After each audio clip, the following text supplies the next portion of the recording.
An army of fed-up Hollywood women, accompanied by increasingly chagrined Hollywood men, has proved they can turn the rowdiest awards show into an earnest declaration of female empowerment. Now what? Will Sunday night's Serious at Last Golden Globe Awards be the template going forward during awards season, culminating in the Academy Awards on March 4? Oprah Winfrey accepting the Cecil B. DeMille Award at the Golden Globe Awards in Beverly Hills, January 7, 2018. Paul Drinkwater, NBC via app. And, more important, will anything really change about Hollywood's historic lack of diversity, its gender gap in paychecks and, more recently, its multiplying UAL harassment and assault scandals? Maybe. But it's ironic that the first big bash of awards season, traditionally studied for what it might portend for the Oscars, is now also being analyzed for what it might say about the future of the entertainment industry more generally. Who would have predicted a year ago that the Hollywood Foreign Press Association's annual celebration of the best of movies and TV, a show where glitz and boozing traditionally triumphed over gravitas and sobriety, would turn out as it did for its 75th anniversary? Almost the entire red carpet parade and audience clad in black check. Host Seth Meyers striking the tricky balance between tackling a serious issue without harshing the fun check. "Good evening, ladies and remaining gentlemen," Meyers grinned as he opened his monologue of remarks that mixed scandal with inside industry allusions. "For the male stars in the room, this will be the first time in months that it won't be terrifying to hear your name read out loud." Meanwhile, gender and racial justice activists dressed to the nines and accompanied A-list stars to the festivities. That assured further attention for the female-led Me Too and Time's Up movements to call out abuse of women before and behind the Klieg lights and cameras, not to mention in a plethora of other industries. Once the show began, there were repeated mentions of empowerment and something must be done declarations in acceptance speeches, at least by the women.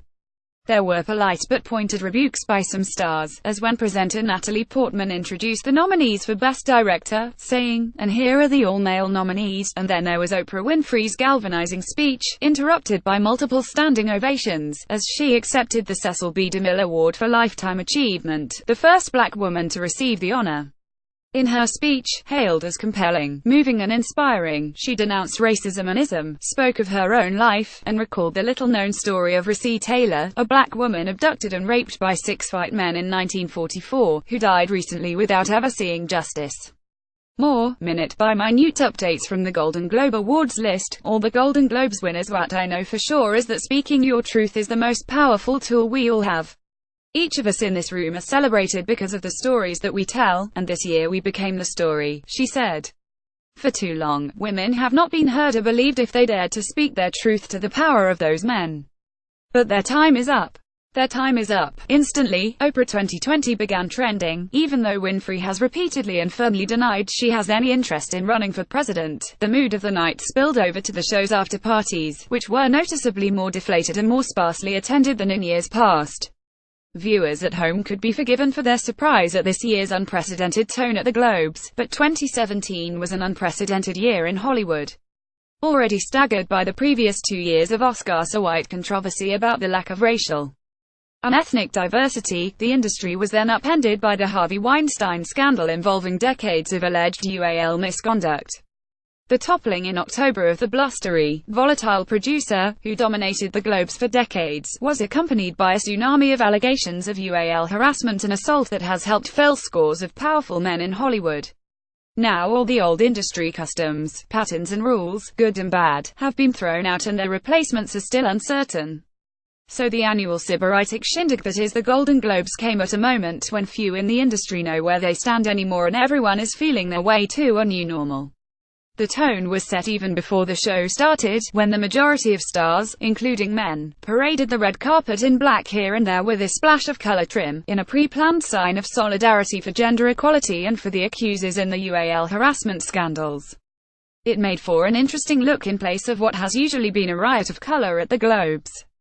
Best dressed at the Globes, Tracee Ellis Ross, Claire Foy and more, who feel sort of emboldened in this particular moment to stand together in a thick black line dividing then from now. Nominee Meryl Streep, The Post told E! Network's Ryan Seacrest. Stars such as Streep, Michelle Williams, Emma Watson and Amy Poehler brought gender and racial justice activists as their guests, from such organizations as the National Domestic Workers Alliance, the MeToo movement, a black feminist organization called IMCAN, and the Restaurant Opportunities Centers United, which represents women in the industry with the highest rate of UAL harassment. Meryl Streep and I-Jen Poo, the head of the National Domestic Workers Alliance, arrive at the 75th Golden Globe Awards on January 7, 2018, in Beverly Hills. Valerie Macon, AFP, Getty Images. Adding to the more serious tone of the event was more intense security than usual. When one USA Today reporter arrived via lift, the car's trunk, glove compartment, and undercarriage were inspected, and a canine unit sniffed around the vehicle.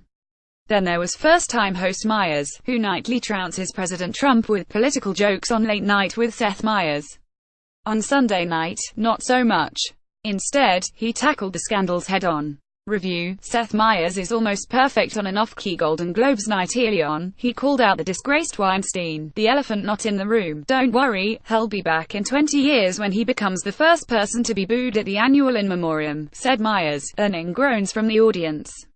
It will like that, he responded. Backstage, each actor and actress was asked about the controversy. There was no missing the almost grim determination of many female stars to declare where they stand and what they want from the industry. Elizabeth Moss accepting the award for Best Actress in a Drama Series for her role in The Handmaid's Tale, at the Golden Globe Awards in Beverly Hills, January 7, 2018. Paul Drinkwater, ap Elizabeth Moss, who won the Globe for Best Actress in a TV Drama Series, The Relevant Again The Handmaid's Tale, talked backstage about the need for more women to be involved in front of and behind the camera. We want to tell stories that reflect our lives back at us. Many women go to the movies and TV, she said, pointing to the profitability of such projects. It's important to have as many women behind the camera as possible. Nicole Kidman and Laura Dern, the stars of Big Little Lies who swept their Golden Globes acting categories, used their acceptance speeches to declare the power of women to speak out against harassment and intimidation. Many of us were taught not to tattle, said Dern, whose character struggles with her daughter's bullying. It was a culture of silence and that was normalized. May we teach our children that speaking out without the fear of retribution is our culture's new North Star. Kidman, who plays a woman trapped in an abusive marriage, said her character represents something that is the center of our conversation right now: abuse. I do believe and I hope that we can elicit change through the stories we tell and the way we tell them. Nicole Kidman, Zoe Kravitz, Reese Witherspoon, Laura Dern and Shailene Woodley at a Golden Globe Awards after party on January 7, 2018 in Los Angeles. Frederick M. Brown, Getty Images. When Frances McDormand won for Best Performance by an Actress in a Drama for 3 Billboards Outside Ebbing, Missouri, she said she usually keeps her politics to herself, but it was really great to be in this room tonight and to be a part in a tectonic shift in our industry power structure, she said. Trust me, the women in this room are not here for the food. We're here for the work. Portman's remark about the all-male director nominees the prize went Guillermo del Toro for The Shape of Water suggested she might have read the latest University of Southern California survey on directors, released a few days before the Globes. It revealed no meaningful or sustained change in 2017 for female, Black and Asian directors. The doors to Hollywood have remained mostly closed since 2007, concluded the report by the USC Annenberg Inclusion Initiative.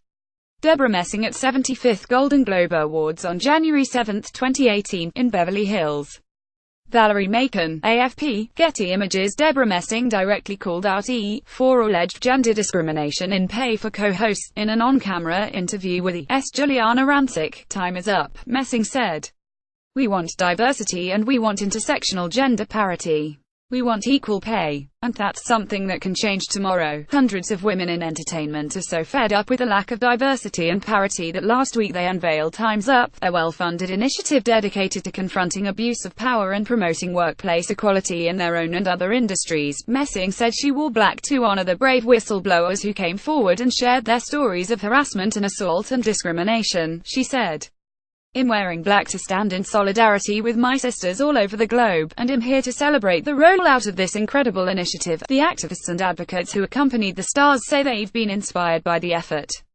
They hope by attending the Globes they can help shift focus away from the perpetrators of UAL misconduct and back to survivors, and create lasting change. I hope people see the momentum and the energy of the movement, said Ai-jen Poo, head of the National Domestic Workers Alliance, who was Streep's guest and held hands with America's Most Honored Actress while being interviewed by Seacrest. Said Streep, people are aware now of the power imbalance, said Streep, nominated for her role as publisher Katharine Graham in The Post.